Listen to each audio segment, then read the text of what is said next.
కుమారుడైన యేసుక్రీస్తు ప్రభుల వారి యొక్క పరిశుద్ధమైన అమూల్యమైన నామమున ఆయన మహిమ సాన్నిధ్యమున లెక్క అప్పచెప్పబడు సాన్నిధ్యమున సమకూడిన ప్రియులారా, మన లెక్కలను సరి చేసుకున్న సాన్నిధ్యం సమకూడిన ప్రియులారా, ఆయన లెక్కతో సరిపడేటట్లుగా ఆయన స్వరూపంలోనికి సారూప్యంలోనికి ప్రభు మనల్ని మార్చి మేఘమెక్కించును కాక.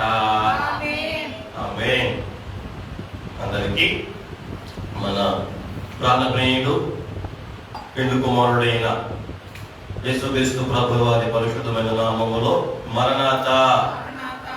రైట్, అందరూ బాగున్నారా? ఈ దినం 38వ దినం. ఎన్ని రోజు వల్ల 38వ రోజు. ఇంకా 2 దినాలకి మన దీక్షను, మన ధ్యానాలని మరి ముగింపు క్రమంలోకి రాబోతున్నాయి. ఈ దిన ప్రార్థనతో ఈ దిన ధ్యానాన్ని మనం ఆరంభించుకుందాం. ఒకసారి మోకరించగలిగిన మోకరించలేని వాళ్ళు లేచి నిలబడితే ఈ దినం యొక్క ధ్యానాన్ని మనం జరిగించుకుందాం. ప్రార్థన. మా తండ్రివైన యేసు ప్రభువా, నీవు మమ్ములను నీ బల్ల యొద్దకు రమ్మని కోరుచున్నావు. అక్కడ నీ శరీరత్వములను ఆహారముగా నీవు ఉంచి ఉన్నావు. మీకు స్తోత్రములు. మేము సిద్ధపడుటకు ఈ దినము సిద్ధపడు తెచ్చిన ఆ వర్తమానము మెల్లరికి దయచేయమని యేసునామమున అడిగి వేడుకొనుచున్నాము తండ్రి. ఆమేన్. మన ప్రాణప్రియుడు పెండు కుమారుడైన క్రీస్తు యేసు వారి పరిశుద్ధమైన నామములో మీ అందరికీ కృపా సమాధానములు కలుగును గాక. రైట్, కూర్చోండి. యేసు క్రీస్తుని సిలువ ఎప్పుడు ధ్యానము చేయు మా సాతోను సోదరా, మన దోషంబు నెడబాపు ఈ సంతాప మరణ వ్యాసంబు చే సోదరా, మన దో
దినం దేవుని యొక్క మహాకృపను బట్టి, ఆయన మహాదయను బట్టి 38వ ధ్యానములోనికి 38వ దినములోనికి ప్రవేశించారు.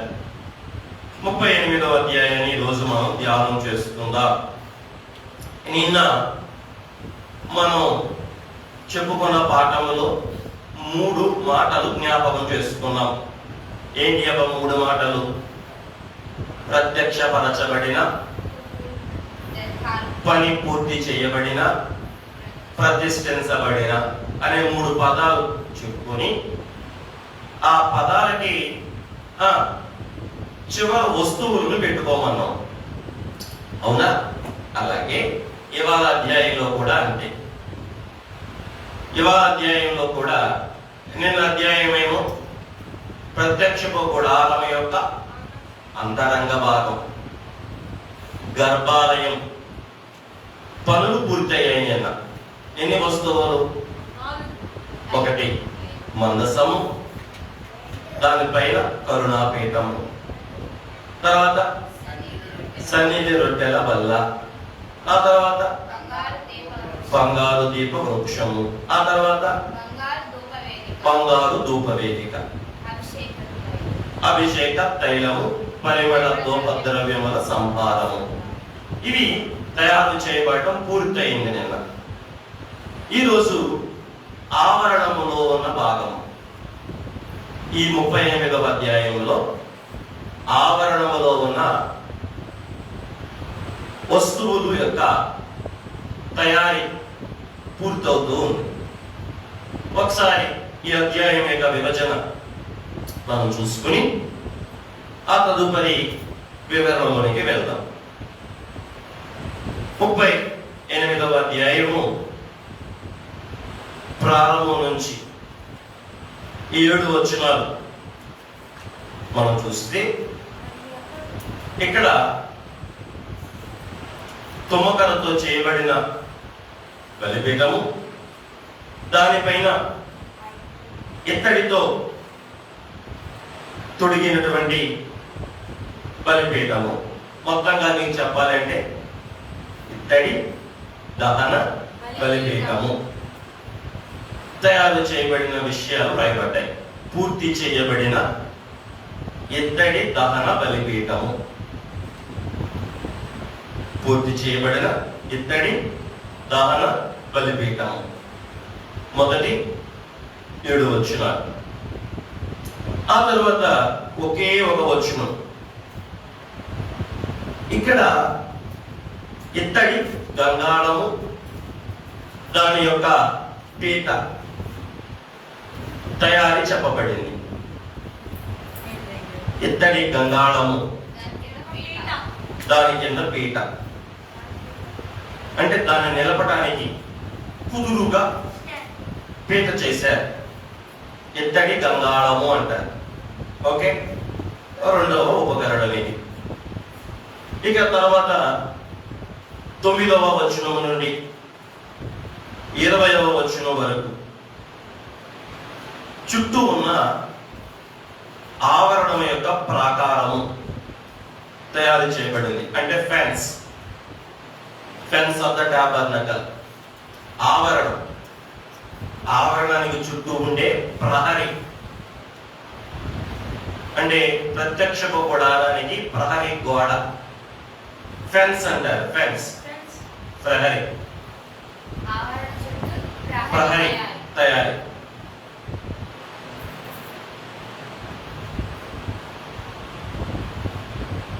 ఎన్ని స్తంభాలు ఉన్నాయి, ఏ దిక్కున ఎన్ని పిండి బద్దెలు వేయాలి, ఎన్ని దిమ్మలు పెట్టాలి, ఏ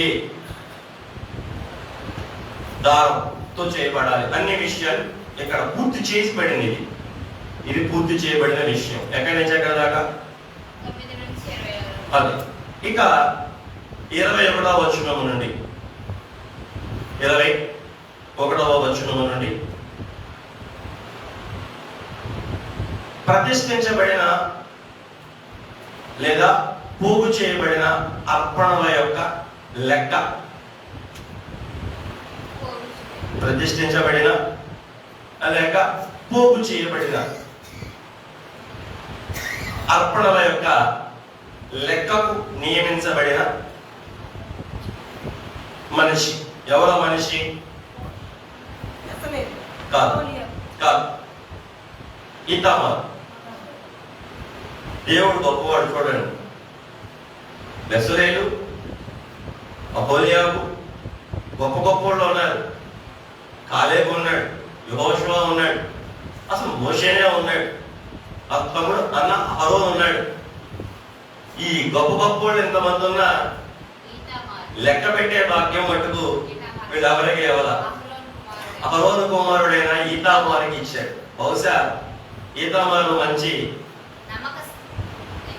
ఎకానమిస్ట్ అయి ఉంటాడు, ఆర్థికవేత్త అయి ఉంటాడు, మంచి అడ్మినిస్ట్రేటర్ అయి ఉంటాడు. ప్రభువుకు స్తోత్రం. ఫినాన్స్ మినిస్టర్ లాగా మంచి తెలివితేటలు ఉన్నవాడు అయి ఉంటాడు ఆర్థికంగా. అహోలియాబు, బెసలేలు మంచి ఆర్కిటెక్చర్స్, వాళ్ళు గొప్ప ఇంజనీర్లు. అందుకే దేవుడు వాళ్ళకి ఇంజనీరింగ్ పని అప్పు చెప్పాడు.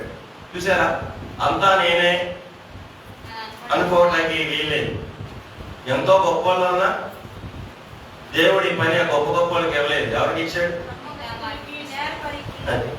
ఒక్కొక్కడికి, ఈతామారుకి ఇచ్చాడు. భలే పదాలు చెప్తున్నాడు. అలాగే ఉండాలి మనం కూడా, నమ్మకంగా నేర్పడతనంగా ఉండాలి. ప్రభువుకు స్తోత్రం. ఈతామారుకి ఇచ్చాడు. రైట్, ఎన్ని వచనాలు? 21వ వచనం నుండి. రైట్, 23వ వచనం రాయబడి చూడండి. దాను గోత్రీకుడును అహీసామాకు కుమారుడైన అహోలియాబును అతనికి తోడై ఉండేను. 23. అదేమో 21. 23లో దాను గోత్రీకుడును అహీసామాకు కుమారుడైన అహోలియాబు అతనికి ఇతడు చెక్కువాడును విచిత్రమైన కల్పించేవాడు, నీరుతో రక్తము సన్నతో పటాపని అతనికి తోడు ఎవరినిచ్చారు? ఈతామారుకు తోడు ఎవరిచ్చారు? అహోలియాబును కూడా ఇచ్చారు. వీళ్ళందరూ కలిసి ఏం చేశారు? రైట్, 34వ వచనం నుండి 31వ వచనం వరకు వచ్చినటువంటి కానుకలన్నీ కూడా, సేకరించబడిన కానుకలన్నీ కూడా చూడండి. ఇక్కడ ఒక వ్యత్యాసం గుర్తించాలి. వచ్చిన కానుకలన్నీ లెక్కేశారా? ఉపయోగించిన కానుకలను లెక్కేశారా? కాదు, ఉపయోగపడిన కానుకలు మాత్రమే లెక్కేశారు. ఇది చాలా ముఖ్యమైనది. ఇచ్చిన కానుకలు దేవుడు లెక్కేయాల. ఏ కానుకలు లెక్కేస్తున్నాడు? ఉపయోగపడిన కానుకలు లెక్కేస్తున్నాడు. మన విషయంలో కూడా, మన కానుక విషయంలో కూడా ఇచ్చిన ఇలా లెక్కేడు. ఆయన ఏం లెక్కేస్తాడు అంటే అంగీకారం. చాలా మంది కానుకలు తెచ్చారు. మోషే ఆజ్ఞాపించి మరి అన్నాడు. చివరిలో చాలా కానుకలు వచ్చినాయి. చివరిలో బహుశా కానుకలు ఏమై ఉంటాయి?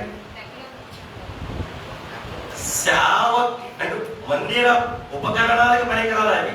బహుశా తర్వాత పనికి ఎప్పుడైనా సరే ఈ మందిరానికి ఎస్టిమేషన్ 10 లక్షలు అనుకుంటే, ఆ 10 లక్షల తర్వాత మందిరం పని ఏమైపోద్ది? ఇక 10 లక్షలు చాలు ఈ మందిరానికి. ఇక మందిరానికి డబ్బులు అవసరంలా. కానీ సేవకి ఏమీ లేదు, లిమిట్ లేదు. ఎంతైనా ఇవ్వచ్చు, ఎప్పుడైనా ఇవ్వచ్చు. కానీ మందిరానికి వచ్చేసరికి ఏంటి? ఒక ఊరికి మనం అనుకున్నాం 10,000, 10 lakhs, 5 lakhs, 2 lakhs అనుకుంటే ఇక పని అయిపోయిన తర్వాత ఇక మందిరానికి ఇచ్చేది ఉండదు ఇక. కానీ సేవ పనికి అయితే అది నిరంతరం ఎప్పుడు ఉంటానే. ఇక చాలా మంది ఏం చేశారంటే అర్పణలు లాస్ట్ లో తెచ్చారు. ఏంటో లాస్ట్ లో తేవడం అంటే?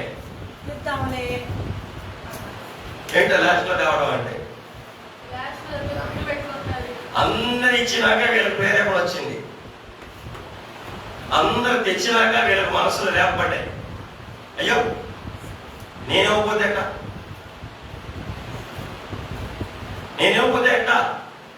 నేను కూడా ఇవ్వాలి. నయాన తెచ్చారో భయాన తెచ్చారో, అనుకుంటారని తెచ్చారో, అపార్థం చేసుకుంటారని తెచ్చారో, ఎట్లాగైతే చివరికి ఏం చేశారు? అర్పణ తెచ్చారు. అయితే అప్పటికే పనిముట్లు ఏమైపోతున్నాయి? తయారు చేయబడిపోతున్నాయి. పనిముట్లు ఏమవుతున్నాయి? ముందు తెచ్చిన వారి అర్పణలు ముందు వస్తువులకు తయారు చేయబడిపోతున్నాయి.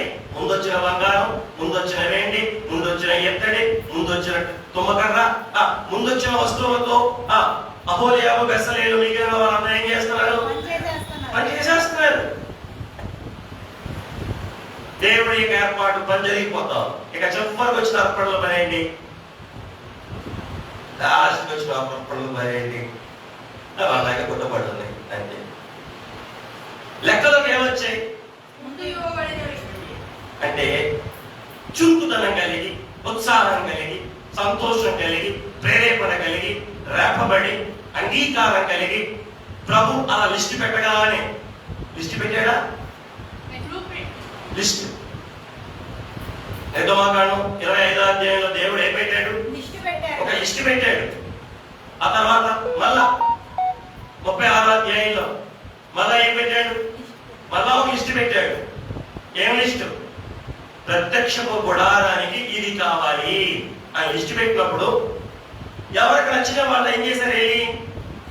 టిక్కి పెట్టుకున్నారు. నేను తుమ్మకారు ఇస్తా, నేను బంగారం ఇస్తా, నేను వెండి ఇస్తా, నేను ఇద్దరు ఇస్తా, నేను ధూమరక్తవర్ణంలో సన్నాలు ఇస్తా, నేను పుట్టేరులో ఉద్యోగాలు ఇస్తా, నేను సముద్రపు వచ్చలతో ఇస్తా, నేను ఇంకేమున్నాయి?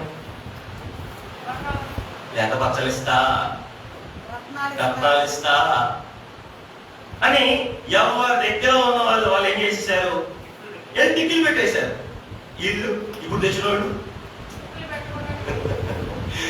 తెచ్చినోళ్ళు చెప్పరే పనంతా అయిపోతా ఉండగా చెప్పండి, ఇద్దాంలే చూస్తాంలే అని దైవజనుడు చెప్పగానే వాళ్ళకి ఏం రాదా? అందుకే వాళ్ళ పాల్గొడు ఏమైంది? లెక్కలోకి రాదా? అయ్యా మేము కూడా ఎటువంటి వారమయ్యా? చురుకుదనం లేని వారమయ్యా. మేము కూడా ఎటువంటి వారమయ్యా? నీ పిలుపుకి వెంటనే లోబడని వారమయ్యా. మేము కూడా ఎటువంటి వారమయ్యా? పనంతా అయిపోయినాక ఇద్దాంలే అనుకుని అప్పుడు తెచ్చేవాళ్ళమయ్యా. మకానికి ఏమవుతుంది? అయ్యో చెప్పరే, లెక్కలోకి రాదు. ఏం కాదు? లెక్కలోకి రాదు. కానీ మేము అనుకుంటాం తండ్రి ఏం చేసాము. ఇవాళ భార్య గారు మళ్ళీ ఆలోచించి చెప్పాడు, మన కావాలి లెక్కలోకి రాదంట, ఇక్కడి నుంచి ఏం చేద్దాం? ఎవరికి మేము మానేద్దాం. అందుకు చెప్పట్ల దేవుడి మాటలు, బాబు నువ్వు ఆఖరిలో కాదురా, చురుకుదనం కలిగి అలా బోర్డులో లిస్ట్ పెట్టగానే టిక్కి పెట్టరా నానా అని దేవుడు వాక్యం చెప్తున్నా. కానీ అబ్బాయి ఏమంటాడు తెలుసా? చల్లగా నిజమా నీకోసమే చెప్తున్నాడు, నీకోసమే చెప్తున్నాడు. నీకు ఆల్రెడీ చదవదంట, లెక్కలోకి రాదంట. ఆ మాత్రం ఇవ్వకుండా ఇంకెందుకు మనిషే అసలు బొజ్జు పెడతాడు. అందుకు చెప్పేది ఈ మాటలు. లాస్ట్ ఉన్నాయి అంగీకరించబడవు.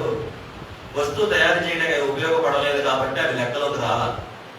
అలా ఉండకూడదు. మనం అలా లిస్ట్ పెట్టగానే హాట్ కేక్ లాగా వెంటనే ఏం చేస్తారు? అలా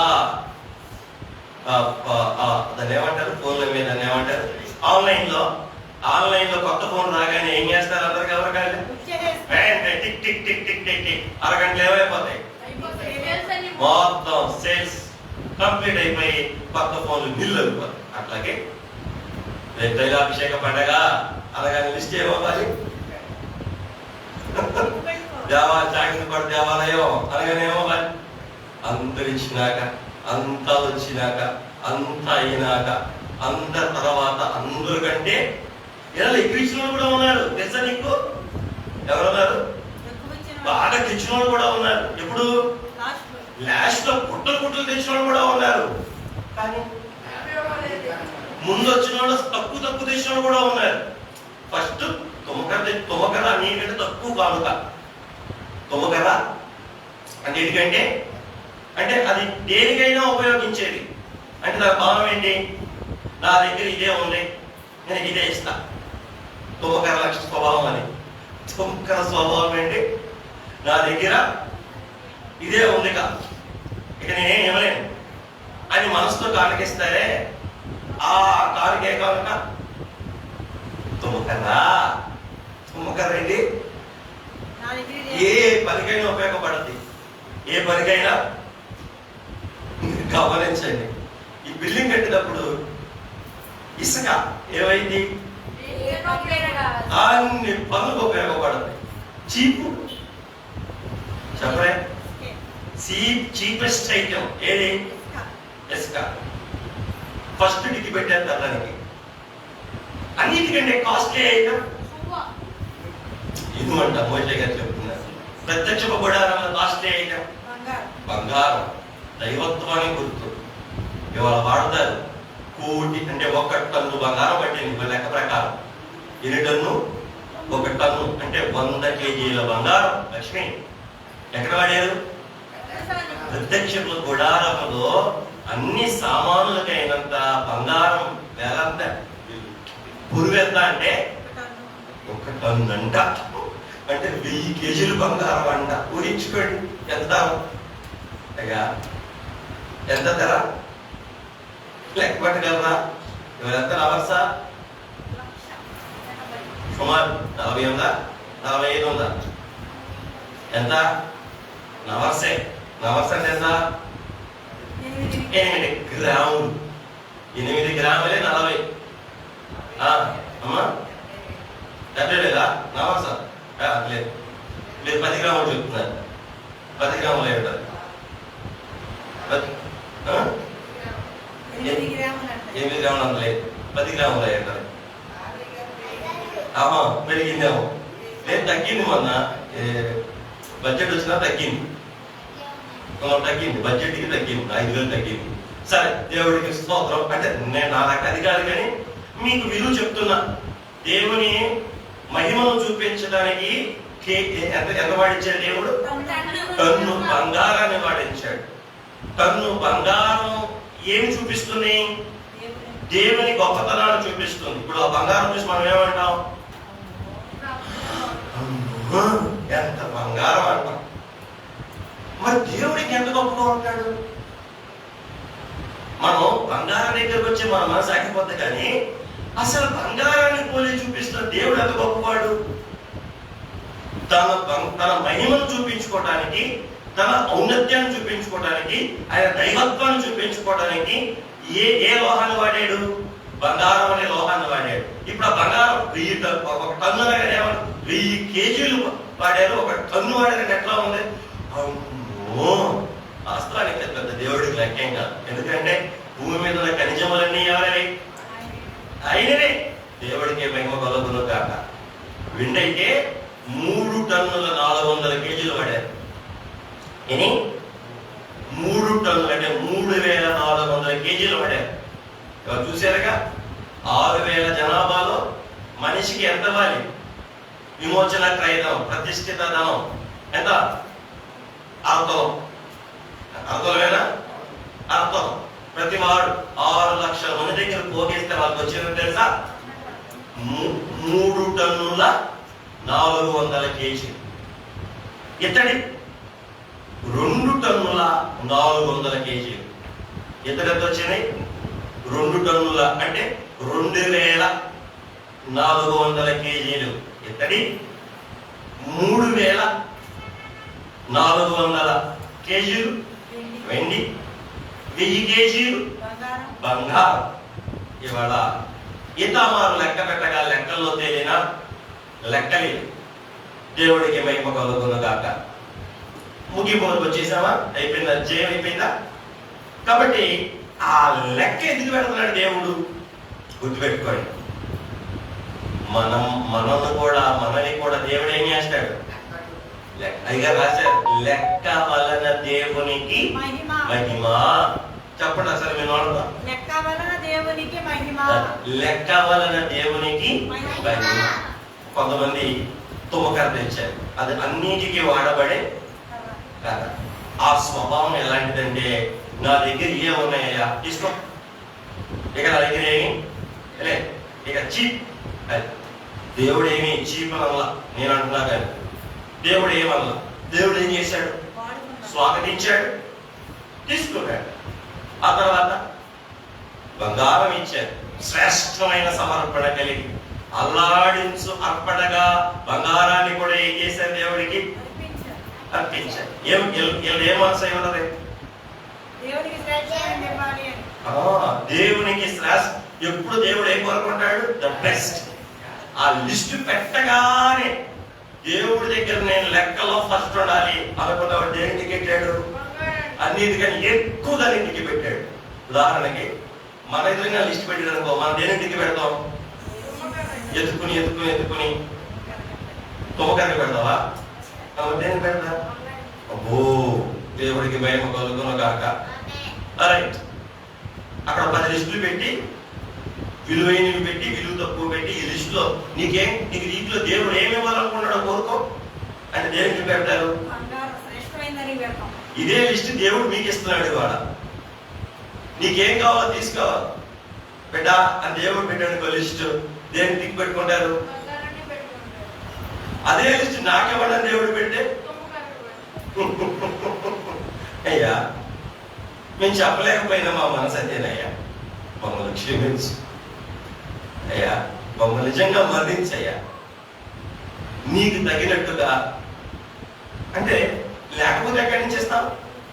లేకపోతే ఇప్పుడు మీ దగ్గర బంగారం లేదు, ఎక్కడి నుంచి తెచ్చిస్తావు? ఉన్నదే ఇస్తావు. ఉండి కూడా తుమ్మకాలకి దిక్కు పెడితే ఉంటే ఇస్తావు, లేకపోతే ఉన్నదే ఇస్తావు. ఉంటేనేమో శ్రేష్టమైనది ఇస్తావు, లేకపోతే ఏది ఉందో అదే ఇస్తావు. అది ఉండి కూడా ఇవ్వలేకపోతే విడిపించిన దేవుడికి, విమోచించిన దేవుడికి, రక్షించిన దేవుడికి, నీ సహవాసం కోరి నీ దగ్గరకు వచ్చిన దేవుడికి నువ్వు వెల చెల్లించమని అడుగుతున్నప్పుడు వెల చెల్లించద్దా? వెల చెల్లించాలి.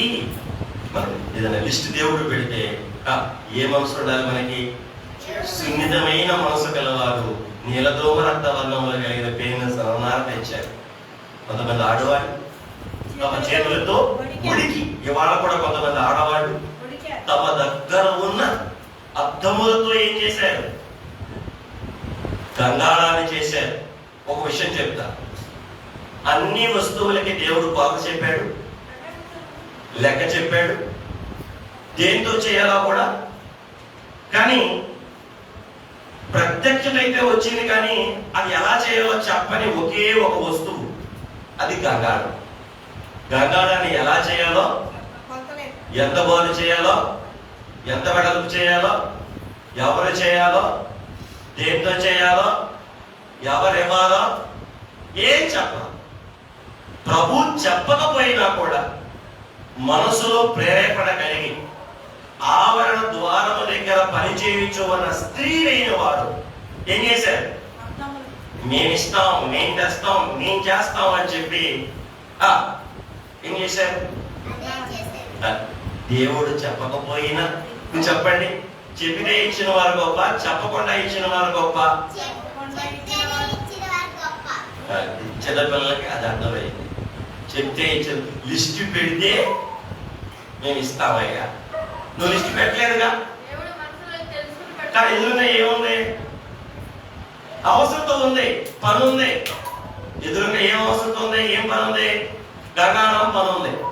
కానీ దానికి ఏం చెప్పలేదు అయినా, కొత్త చెప్పలా, ఎట్లా చేయాలో కూడా చెప్పలా, ఎవరు చేయాలో కూడా చెప్పలా. అప్పుడు ఎవరికి ప్రేరేపణ కలిగింది? అక్కడే ప్రాకారం బయట, ఆవరణం బయట, ఆ గేటు దగ్గర పనిచేస్తున్న స్త్రీలకు ఏం కలిగింది? ఆ అద్దములు. ఆ రోజుల్లో ఇత్తడిని సాగొట్టి దాన్ని బాగా సానబెట్టి దాన్ని ఎలా వాడుకునేవాడు? అద్దాలుగా వాడుకునేవాడు. తమ ముఖాలు చూసుకోవడానికి వాడుకునే అద్దాలు, ఇత్తడి అద్దాలు, ఆ గాజులాగా ఉండే అద్దాలు. ఆ అద్దాలను తెచ్చి ఆ స్త్రీలు ఏం చేశారు? ఇందాక లిస్ట్ తెచ్చిన వాళ్ళకంటే కూడా వీళ్ళు ఇంకా గొప్పవాడు. ఎట్లా గొప్పవాడు? పని ఉంది అని చూశారు, అవసరత ఉంది అని చూశారు. ఎవరు అడగకపోయినా దేవాలయంలో పని ఉంది, దేవాలయంలో అక్కడ ఉందని చెప్పి వాళ్ళకు వాళ్ళే ప్రేరేపించబడి ప్రభు అంతరంగంలో కూడా తెలుసుకుని చేసేసారు. ముందున్న లిస్ట్ ఏమో లిస్టును చూసి టిక్కి పెట్టుకున్న లిస్టు. ఈ స్త్రీ ఏమో అక్కడ అక్కడ ఉంది, అవసరత ఉంది, అది నేనే అయితే బాగుంది అనుకున్నారు. చెప్పరే వాళ్ళే ఇచ్చేశారు. ఈ వీరు కూడా ఎక్కడికి వచ్చారు? దేవుని లెక్కలోకి వచ్చారు. ఎక్కడికి వచ్చారు? దేవుడికి మహిమ కలుగుతున్న కాక.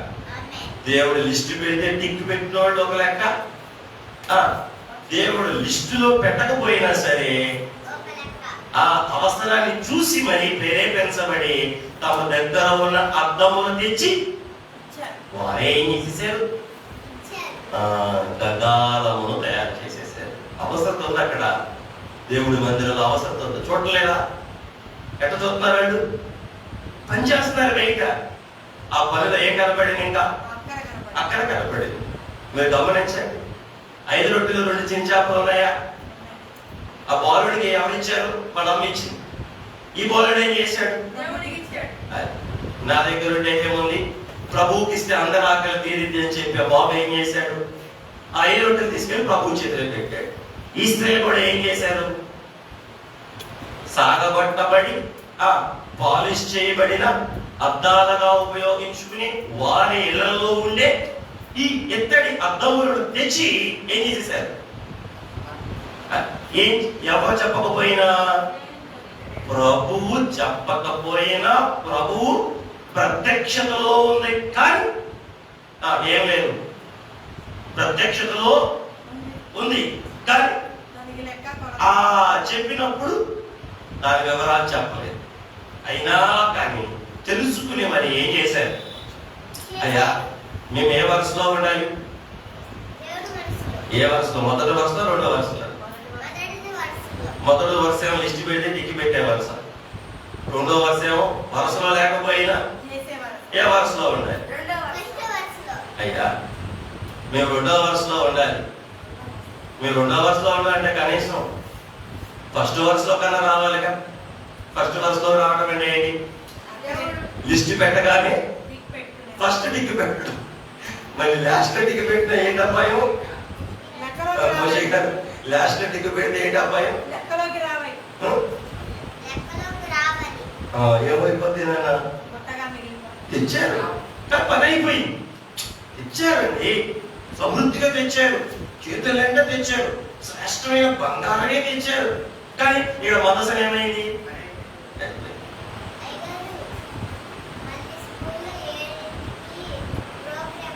రేపొద్దున చూసుకుందాం. దేవుడికి మహిమ కలుగును కాక, ప్రభువుకే మహిమ కలుగును కాక. కాబట్టి గంగా అన్ని వస్తువులు, ఉపకరణాలన్నీ ఏమైపోయినాయి? తయారైపోయినాయి. తయారైపోయినాక మన వస్తువులు, మన బంగారం అన్నీ ఏం చేసుకోవాలి? అందుకే మోషే గారు ఏం చెప్పాడు?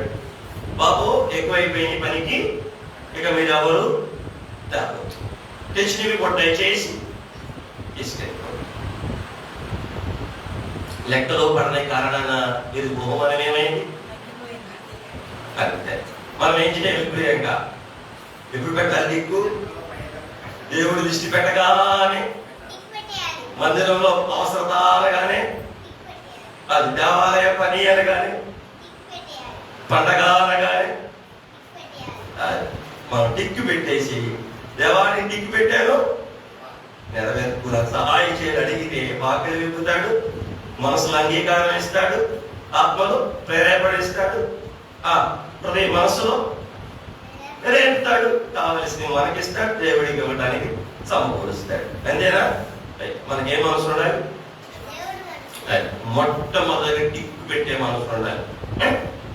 ఆ తర్వాత ఒకవేళ ప్రభువే చెప్పకపోయినా, మీ పాదరి గారు చెప్పడం, నువ్వు ఇంత పాది చెప్పడం, పాది చెప్పకపోయినా ఏం చేయాలి? నువ్వు చెప్పలేదు కదా నైనా, నువ్వు అడగలేదు కదా నైనా, నువ్వు ఆ పేరు ఎత్తలేదు కదా నైనా, నువ్వు చెప్పుకుంటే ఏమొచ్చా? మరి ఏం చేయాలి? ఎదురుగా మనుషులమేగా మనం, మాకు అన్ని తెలిసిపోతూ ఉంటాయి కదా. మందిరంలో పనులు, మందిరంలో అక్కర్లు అన్ని తెలిసిపోతూ ఉంటాయి కదా. ఎంత కావాలి, ఏం కావాలి, ఎంత అయింది, సిమెంట్ ఎంత, కంకర ఎంత, అదంతా ఇదంతా. ఆల్రెడీ మనం అందరూ ఇల్లు కట్టుకునే వాళ్ళమే కదా. మనం అందరూ ఇంట్లో వంటలు చేసుకునే వాళ్ళమే కదా. పండగలు, పబ్బాలు, ఫంక్షన్లు అన్ని చేసుకునే వాళ్ళమే కదా. మనకి తెలియంది ఏముంది? పైగా ప్రభువే ఆ హృదయాన్ని రేపుతాడంట. ప్రభువు రేపేటప్పుడు మనం ఏమనకూడదుగా, నాకు తెలియదు అనకూడదు. రేపేవాడు ఆయన అయితే నువ్వు తెలియదు అంటే అంట ఆయన ఖచ్చితంగా మనసు రేపుతాను అంటున్నాడు. ఇది ముగ్గురికి రేపలేదా? రేపిన తర్వాత ఏముండదు, ఏం ఛాన్స్ ఉండదు. మాకు దశమ మాకు కట్టాలని తెలియలేదే గారు, అరే మాకు ప్రథమ ఇవ్వాలని మాకు తెలియలేదే గారు, అరే మాకు ఆదివారం కూడా మొదటి గుడ్డు తేవాలని లేదు, బియ్యం తేవాలని మాకు తెలియదు. నిజంగా ఏం తెలియదా? రేపేది ఎవరు? బైబిల్ చెప్పబడింది అక్కడ ప్రభువు రేపుతాడు. దేవుని ఆత్మ వారిని ప్రేరేపిస్తాడు. ప్రభు ప్రేరేపించే పని ప్రభు లేనప్పుడు, ఆయన ప్రేరేపించినప్పుడు మనం ఏమనకూడదు, నాకు ఇవ్వాలని తెలియదు, కట్టాలని తెలియదు, చెల్లించాలని తెలియదు, తేవాలని తెలియదు, పండగ రోజు గుత్త చేతులతో ఉండకూడదని నాకు తెలియదు. ఈ తెలియదనే మాట ఎందుకు రాకూడదు? మనస్సు రేపుతున్న వాడు దేవుడు. నీ మనస్సులో ఆయన ఖచ్చితంగా రేపే ఉంటాడు. ఇది 100కి 100 గ్రాంటెడ్. గుండెల మీద రాసుకెళ్ళాడు. దేవుడు ప్రతి వాడిని ఆయన పని కోసం రేపుతాడు. కానీ మనమే ఆ ఆత్మను దుఃఖం చేస్తాం తెలుసా? మాకు తెలియదండి మన ఇది కావాలని పండగ రోజు అయిపోయింది. ఆ రోజు ఏమైపోయింది? అయిపోయింది. మందిరం పనికి మాకు తెలియలేదండి అయిపోయింది. అందుకే గంగాళం తయారు చేస్తున్న ద్వారము గేటు యొక్క ద్వారము యొక్క పనిచేస్తున్న ఈ స్త్రీలు ఏం చేశారు? ప్రత్యక్షతలో కొలతలు చెప్పకపోయినా, ప్రత్యక్షతలో ఇవ్వాలని బయలుపరచబడకపోయినా సరే ఆ అంతరంగముని ఏం చేస్తున్నారు? ప్రేరేపించబడి వారి యొక్క ఉన్న సాగబట్టబడి సవర చేయబడిన ఇత్తడి అద్దములతో కూడిన వాడితో ఏం చేశారు? గంగాళము. దేవుడికి మహిమ కలుగును గాక. కాబట్టి అయ్యా మేము కూడా తెలియదు అనే వారంగా ఉండకుండా, అయ్యా మాకు దేవుడికి ఇవ్వాలి, ఎంత పెద్ద మందిరం కడతంటే నాకు తెలియదు అనొచ్చా? ఎంత పెద్ద ఆలయం మన దేవుడు ఆలయం కట్టుకోండి అంటే నాకు తెలియదే కానీ ఇవ్వాలని అనొచ్చా? తప్పు కదా. మేము ఎప్పుడు అలా అనకుండా ఉండడానికి మాకు సహాయం. అలాగే నువ్వు మా అయ్యగారు మాకు చెప్పకపోయినా మందిరానికి మేము వస్తున్నాం కనుక, దేవాలయంలో మేము ఉంటున్నాం కనుక ఇక్కడ ఉన్న అవసరత ఏంటో మాకు తెలియదా? తెలుసు. కానీ మేమేమంటాం? మాకు తెలియదు అలా అనేవారం కాకుండా మేము ప్రతి అవసరాన్ని పసిగట్టి తెలుసుకుని ఆ అవసరాన్ని తీర్చగలిగిన సామర్థ్యం మాకు దయచేయండి. 2, 3 అయ్యా నువ్వు ఎప్పుడు లిస్ట్ పెట్టినా, ఎప్పుడు అతి చెప్పాలి. నువ్వు ఎప్పుడు లిస్ట్ పెట్టినా ఫస్ట్ నీవే టిక్ పెట్టేటట్టు మాకు సహాయం. 4వది, నువ్వు పెట్టే లిస్ట్ లో మేము పెట్టే టిక్కు కాకుండా శ్రేష్టమైన దానికి నేనే మందసానికి ఇవ్వాలి, బంగారం నేనే ఇవ్వాలని చెప్పి నేనే ఫస్ట్ టిక్ పెట్టి చెప్పు. నేనే టిక్ పెట్టి నీ లెక్కలో నేను నిలిచి నీకు మహిమ తేగలిగిన భాగ్యం నాకు ఇది తండ్రి అని అడుగుతాను. అందరూ ఈ 4 గుర్తుంటాయా? ఏం చెప్పుకున్నాం? ఈ 4 ఏం చెప్పుకున్నాం? గుర్తుండే చెప్పండి ఒకసారి. ఏం చెప్పాను?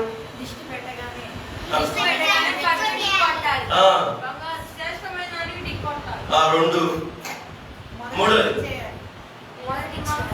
ప్రభువు చెప్పకపోయినా, పాదులు చెప్పకపోయినా మందిరంలో పనిని పసికట్టి, అవసరాన్ని పసికట్టి 4వది. ఇది చెప్తే మీకు పాఠం అర్థమైనట్టే. లక్ష్మి అండి చెప్పగలరా? ఇది చెప్పేశారు, అది ఫస్ట్ చెప్పేశారు.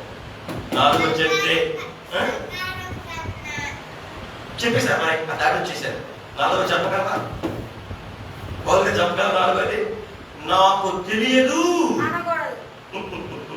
నాకు తెలియదు అది అనకుండా ఉండడానికి నాకు సహాయం చేయి. నాకు తెలియదయ్యా, నాకు ఇవ్వాలని తెలియదయ్యా, మొదటి అది ఇవ్వాలని నాకు తెలియదయ్యా, పండగకి ఇవ్వాలని నాకు తెలియదయ్యా, ఇలా నాకేం అది వరకు ఆ దశభాగం ఇవ్వాలని నాకు తెలియదయ్యా. ఎట్లా తెలియదు అనే మాట ఎందుకంటే రేపేదెవరు? నిన్ను ఆత్మతండ్రి రేపుతాడు, గుడికి వచ్చేటప్పుడు రేపుతాడు. భీం సంచులో చేతులు అంటాడా, మనం ఏం తింటాడా అని పక్కన పెట్టాడు. మనం 4 పూటలు తింటా ఉంటే 4 గుప్పులు తీయాలి. దేవుడు చెప్తాడే, నువ్వు 4 పూటలు తింటావు, 4 గుప్పులు తింటున్నావు అంటే 1 గుప్పుడు తింటే చాలే అని దేవుడు ఎప్పటికెప్పుడు. అంటే మన నలుగురే ఉన్నాం కాబట్టి మన నలుగురే గురించి మాట్లాడుకుంటున్నాం. అందరికీ ఇదే పరిస్థితి. ప్రతి వారికి దేవుడు ఏం చేస్తాడు? రేపుతాడు. ఆయన రేపుతాడు, ఆయన ఖచ్చితంగా రేపుతాడు. తినే ముద్దకి మెతుకి ఖర్చు పెట్టే రూపాయికి ప్రతి దానికి ఆత్మతంగా ఏమని చెప్తాడు తెలుసా? నిన్ను రేపుతాడు. రేపినా కానీ మనం ఏమంటాం? నాకు తెలియదు. ఇవాళ నుంచి అయ్యా నాకు తెలియదు అనే మాట నేను అన్నయ్య. మందిరంలో, సేవలో, దేవాలయంలో ఏ పనున్నా సరే మా అయ్యగారు చెప్పకపోయినా, నువ్వు మాకు చెప్పకపోయినా, నువ్వు బట్టి నాకు శిష్యుడురా, నువ్వు నాకు చెప్పకపోయినా మేమే చూసి చేసేసే వరం వాక్యమయ్యా. 3వది ఒకవేళ లిస్ట్ పెడితే పండగ అది చెప్తే ఫస్ట్ నేనే టిక్ కొడతామయ్యా, నేనే టిక్ కొడతానయ్యా, నాకు సహాయం ఫస్ట్ నేనేగా. ఆ టిక్ కూడా దేనికి కొడతాను? అవసరాలలో ఏది ఉత్తమమైందో, ఉన్నతమైందో అందరూ వెనక్కి వెళ్ళిపోతారు. చూసావా, నేను నా వల్ల కాదని దానికి నేను ముందు వచ్చేటట్టు, నేనే దానికి టిక్ పెట్టేటట్టు సహాయం అడుగుతారా? రైట్. అలా వచ్చిన అర్పణలు ఈరోజు లెక్క పెడితే ఎన్ని వచ్చాయి చెప్పండి? బంగారం 1 టన్ను వచ్చింది, వెండి 3 టన్నుల 400 కేజీలు వచ్చింది, ఇత్తడి 2 టన్నుల 4 కేజీలు వచ్చింది. ఇదంతా 2 టన్నుల 400 కేజీలు వచ్చింది. ఇదంతా ఎక్కడికి వెళ్ళింది? దేవుని లెక్కలోకి వెళ్ళింది. ఇంకా చాలా ఇది మట్టుకు ఏమైంది? లెక్కలోకి వచ్చింది. అట్లాగే మనం ఇచ్చేది కూడా ఎక్కడికి రావాలి? లెక్కలోకి రావాలి. అంటే దేవుని అంగీకారంలోకి రావాలి. ఓకేనా? రైట్. అంగీకారంలోకి ఎప్పుడు వస్తుంది చెప్పనా? నీలో సమర్పణ ఉన్నప్పుడు, నీలో ప్రతిష్ఠ ఉన్నప్పుడు, నీలో శుద్ధి ఉన్నప్పుడు ఆటోమేటిక్ ఏం జరిగింది? నువ్వు వేగంగా ఉంటావు. సమర్పణ, ప్రతిష్ఠ, శుద్ధి ఉన్నప్పుడు, నీ చిత్తంలో శుద్ధి ఉన్నప్పుడు నువ్వు ఎలా ఉంటావు? గారు బలిపెట్టావు, బలిపెట్టి నువ్వు ఎక్కడ ఉంటావు? శుద్ధి ఉన్నప్పుడు ఏం చేస్తావు? నువ్వు ఫస్ట్ ఉంటావు. ఏమేమి ఉన్నప్పుడు? నీ అంతరంగంలో శుద్ధి, నీ అంతరంగంలో ప్రతిష్ఠ, నీ అంతరంగంలో సమర్పణ, నీ అంతరంగంలో శుద్ధి ఉన్నప్పుడు, అంటే కృతజ్ఞతతో కూడిన శుద్ధి ఉన్నప్పుడు నువ్వు ఎక్కడ ఉంటావంటే ఆరంభంలో ఉంటావు. అప్పుడు నీ కాళ్ళకి ఏం చేయబడుతుంది? డ్యామ్ ప్యూర్ గా అంగీకరించబడేది. అంటే దాని ఏదో ప్రభు మనకు దయచేయను కాక. రైట్. ఈ రోజు లెక్క వలన దేవుడికి మహిమ అనండి. మన అయ్యగా రాసిన పాటలో మొక్కని లెక్క వలన దేవుడికి మహిమ. కాబట్టి ప్రతిదీ కూడా దేవుడు ఏం చేస్తాడు? లెక్క కడతాడు, లెక్క పెడతాడు, లెక్కలోకి తీసుకుంటాడు. అది నువ్వు గేట్ బయట ఉన్నావు అనుకో, గేట్ బయట ఏంటి? గేట్ బయట అంటే ప్రభువులోకి రాలేదనుకో, అసలు నీకు లెక్క లేదు, పక్కన లేదు. నేను అడిగే నాదుడే లేదు, ఎవరికి జవాబుదారుడు కావు. ఒకే రోజు ఆ సివిల్ కోర్టులో ధవళ సింహాసనం చూసుకుంటాడు. కానీ వాళ్ళ గేట్ లోపలికి వచ్చావుగా, ఈ కాపర్ ఏం చేస్తాడు? ప్రతిదీ లెక్కుందమ్మా జాగ్రత్త, లెక్కుందమ్మా జాగ్రత్త అని ఆ మహిమ తెచ్చే రీతికి మిమ్మల్ని సిద్ధపరచడానికి ప్రతిసారి మిమ్మల్ని ఏం చేస్తాడు? ప్రోత్సహిస్తాడు, ప్రేరేపిస్తాడు, మిమ్మల్ని పురుగొలుపుతాడు. అది గేట్ బయట ఉండే ఒకే రోజు దేవుడు చూసుకుంటాడు ఆ రోజు. కాబట్టి మనం ఎక్కడ ఉన్నాం ఇప్పుడు? గేట్ బయట లేవు, ఎక్కడికి వచ్చేసాం? గేట్ లోపల వచ్చాం, దైవంలోకి వచ్చాం. ఓకేనా? ఒక్కసారి ఆ మాట అనండి, అభ్యస్తం. లెక్క వలన అని ఒకసారి లెక్క వలన దేవుడికి మహిమ. రైట్, ఇది ఎలకది వాళ్ళ పాఠం మీద ఎలకది. ముందేముంది అంటే ఇత్తడి దహన బలిపీఠము. ఇది యేసు ప్రభుల వారి యొక్క శిలువకు సాదృశ్యం. యేసు ప్రభుల వారి యొక్క శిలువకు సాదృశ్యం. దీని మీద జరిగే పనులు రెండు. ఒకటి వధించుట, రెండు దహించుట. ఒకటి వధించుట, రెండవది దహించుట. వాస్తవానికి ఈ బలిపీఠం మీద వధించబడే దహించబడేది ఎవరు? గొర్రెపిల్ల. ఎవరు? అది సాదృశ్యంగా. నిజానికి ఎవరు అక్కడ? చెప్పారు, క్రీస్తు ప్రభువు. మిమ్మల్ని ఒక ప్రశ్న అడుగుతా, మీకు అర్థమయ్యే ప్రశ్న. అసలు ఈ క్రీస్తు ప్రభు ఉండే సింహాసనం ఎక్కడ? పౌలు గారు మీరు ఎవరు చెప్పండి, మా పౌలు గారు చెప్తారు. ఈ క్రీస్తు ప్రభు ఉండే సింహాసనం ఎక్కడ?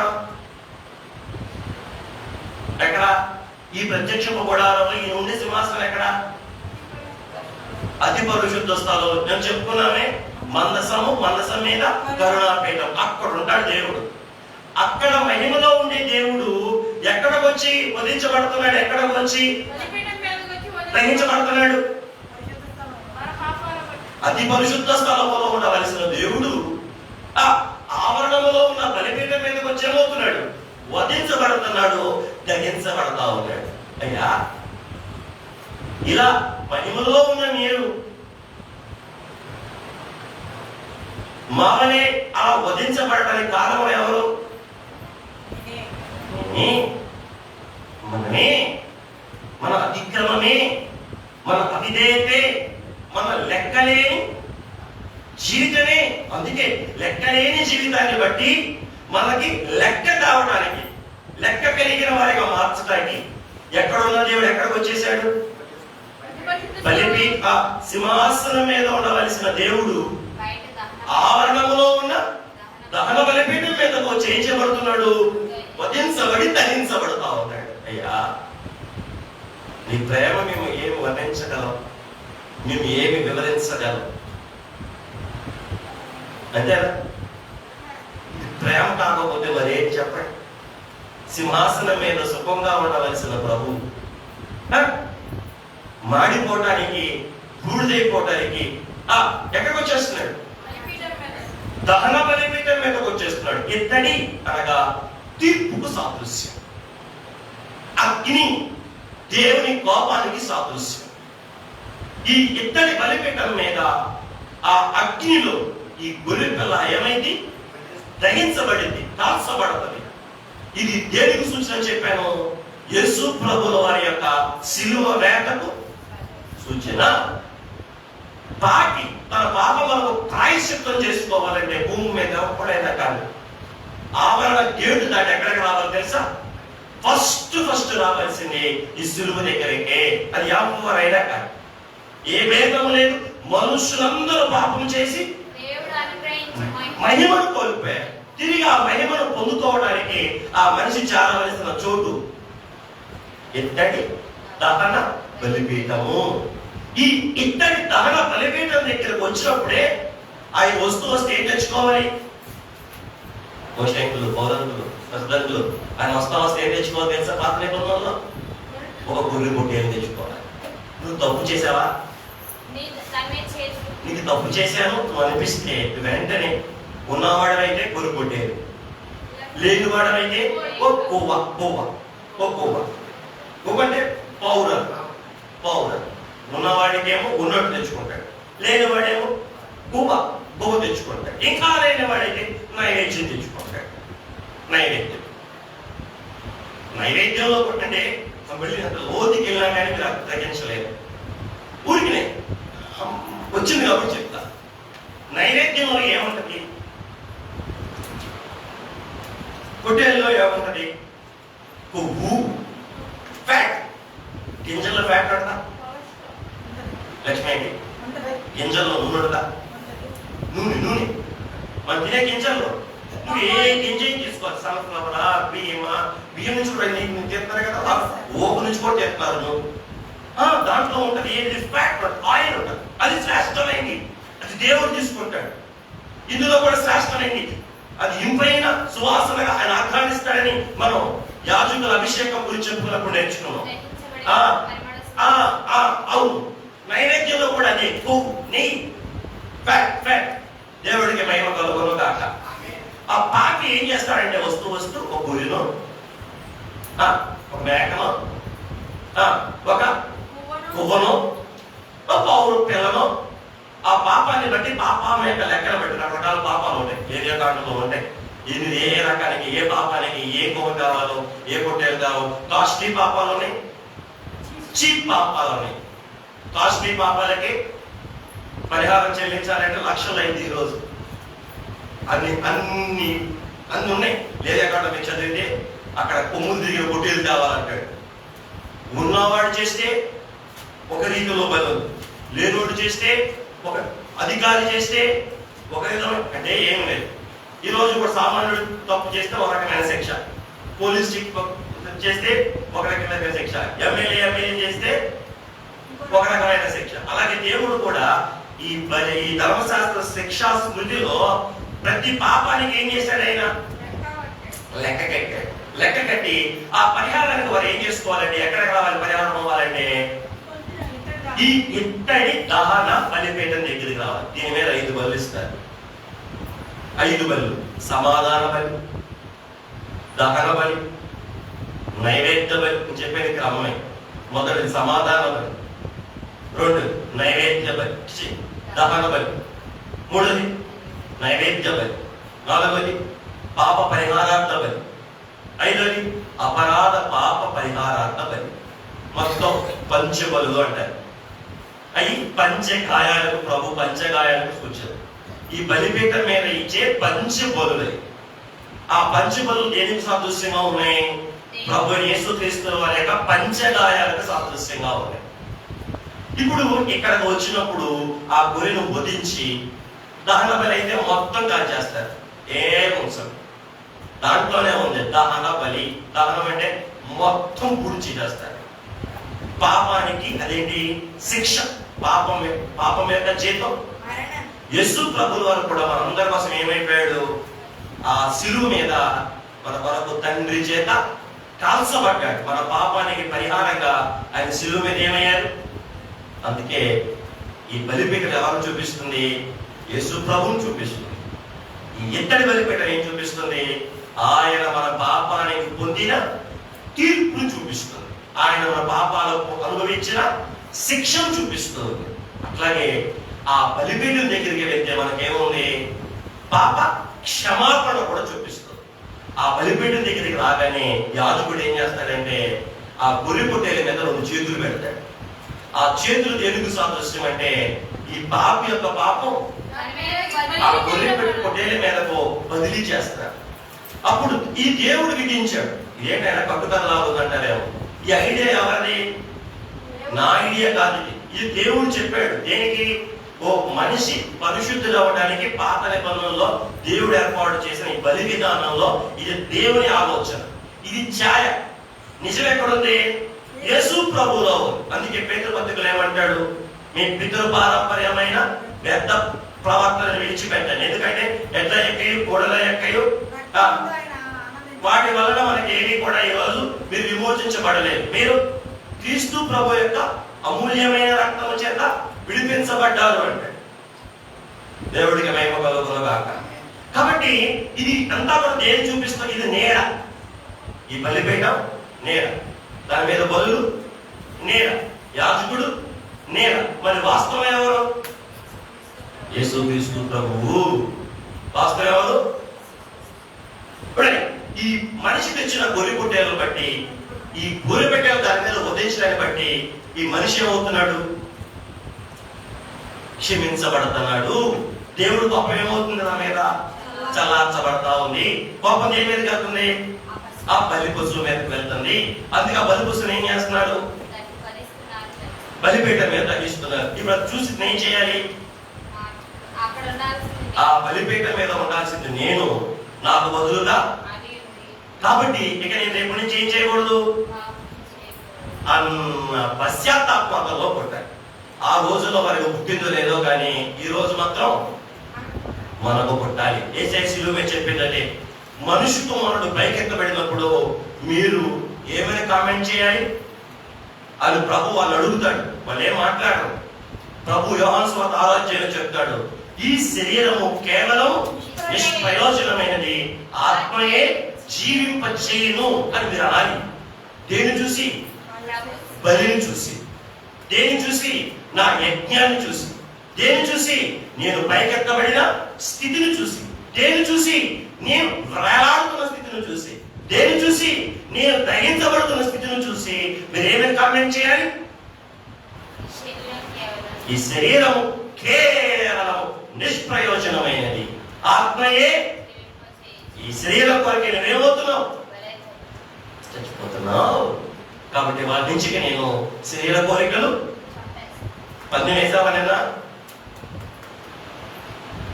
ఒక ఐడియా తీసుకోమన్నా నేను ఐడియా చేంజ్ చేయని వాళ్ళ లైఫ్ అని చెప్పుకున్నావనేనా?